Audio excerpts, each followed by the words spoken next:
Hello students, welcome everyone.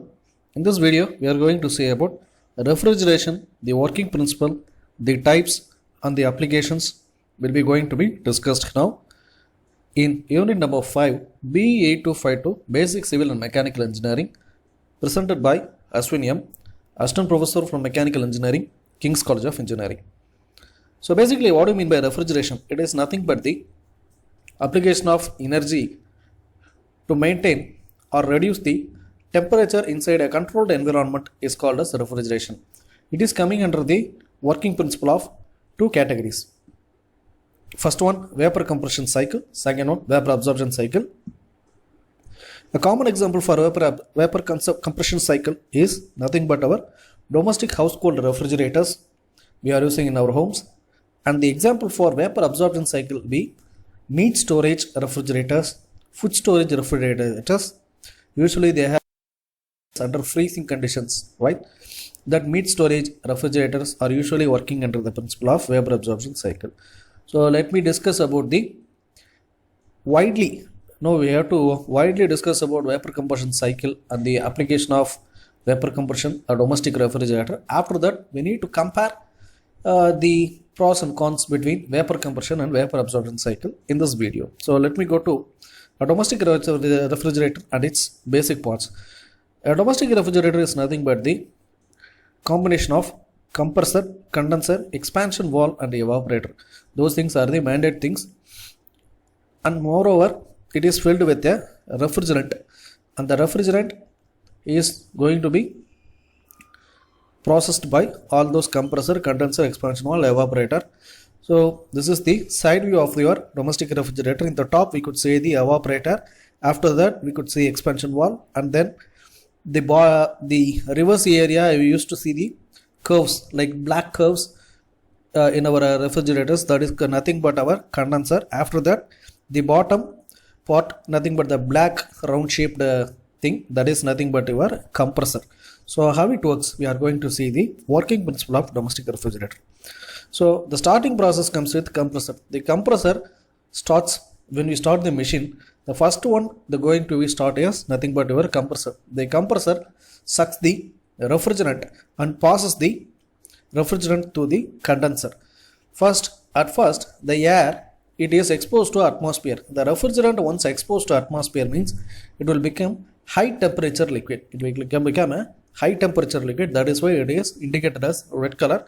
That high temperature liquid passing through the condenser, it is reaching the expansion valve. In that expansion valve, it becomes low pressure vapor. That low pressure vapor passes through the evaporator. In that evaporator, the evaporator area exactly focuses with the freezer. The top in the domestic refrigerator, you see the freezer at the top of the area, that icy surface, right? That is totally held by evaporator. That coil makes the low temperature passing by. Due to that effect, it already sucks the temperature inside the refrigerator and cool down the temperature and maintain the temperature, and absorbs all the heat from the food items or any snacks items or any consumable items. It absorbs the heat and maintains the chillness over there. What after that absorption takes place? All heat absorbed by the evaporator, and then it is getting back reverse to the compressor. After going to the compressor, the low pressure vapor again converted into high pressure vapor by means of compression process. So this is the cyclic process where high temperature vapor becomes low temperature vapor and absorbs the heat inside the refrigerator to maintain the temperature of the products which has been held at the refrigerator. So this is the complete process. The left side given is the explanatory view, and right one is the real view, where we have the compressor and then the condenser. After that expansion valve, it is going to evaporator. So this is the working principle of a domestic refrigerator. So what are the advantages we could say is the domestic refrigerator maintains the temperature, means we can store the food up to 2 or 3 days. Food items or snacks items or even the important things, they can store it, or even we can store the medicines, they were consumables. The wastage of consumables is probably reduced. So that is the advantages over domestic refrigerators. Now it's the time to compare the differences between vapor compression cycle and vapor absorption cycle, it is categorized under few methods. The first one is working method. How a vapor compression cycle works. So first one, the working vapor compression works under refrigerant vapor is compressed by means of compressor. While vapor absorption cycle, the refrigerant is absorbed and heat.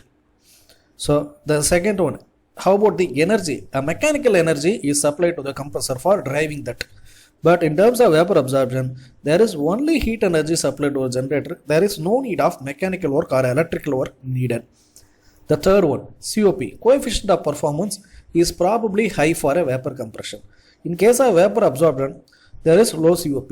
Depending upon the COP, the coefficient of performance is high means the working of the refrigerator is efficient, more efficient. If the refrigerant is more efficient means we could save the electrical energy. So in terms of consumption of electrical energy, the refrigerator must be with high COP. For that purpose, vapor compression cycle would be economical. Vapor absorption cycle will be cost high, but at the same time, in terms of commercial usage, vapor absorption is preferred. After that, capacity, it is limited up to 1000 tons for a single compressor. It may be above 1000 tons. If you are using above 1000 tons means definitely you don't have any option, because you need to install compressor for every 1000 tons. But in case of vapor absorption, there is no need for installing additional capacity. Vapor absorption feels quite noisy.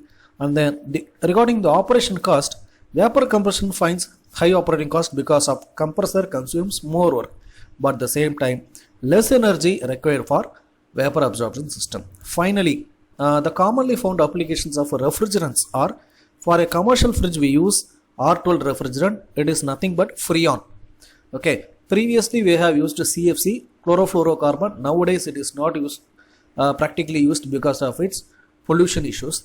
After that, for a vapor absorption cycle, they use ammonia refrigerant. Nowadays we can use a lithium bromide, and some other applications are also available. This is not the end, because day by day we are improving. Day by day the world is improving with more refrigerant, more economical refrigerants. But we have mentioned the commonly found refrigerants. That is what a common commercial one like R12 and ammonia has been mentioned here. But lot of things are available in the market and lot of things are updated every day. Okay, so this is what we can discuss about the vapor compression cycle and the application and the practical layout of domestic refrigerator. We are going to see the upcoming videos. We are going to plan to see about air conditioners like summer air conditioners, winter air conditioners, window air conditioners, and so on. So please watch the video completely and like the content, share the content. Please put your comments in the comments box. Thank you.